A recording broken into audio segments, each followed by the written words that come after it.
I mean, it devastated Alberta's economy, and I'm surprised. Like in the traveling I've done just in the last few weeks, I've met people whose own families were affected by the National Energy Program.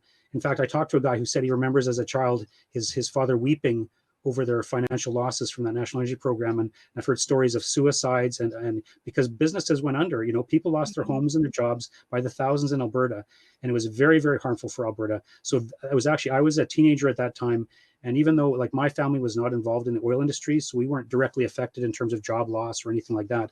But it's still, I was growing up in Calgary, and I was going to high school in Calgary, and there were other people who were affected, and it just seemed to me like an attack on my community.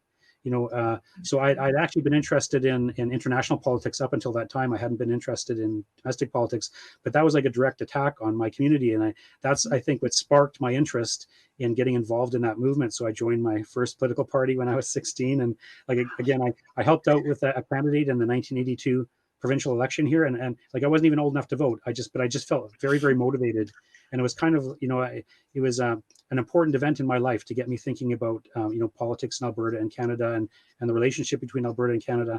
So it was kind of a formative event, I guess you could say, in my life, and I never lost that interest. And so like I say, for many years during the 1990s, especially, there wasn't much interest in that kind of a movement, but there is now again because of Justin Trudeau. I mean, the independence movement in Alberta all along has been fueled by federal governments that attack Alberta. If it wasn't for the federal governments attacking Alberta, we wouldn't have this kind of movement and this kind of sentiment.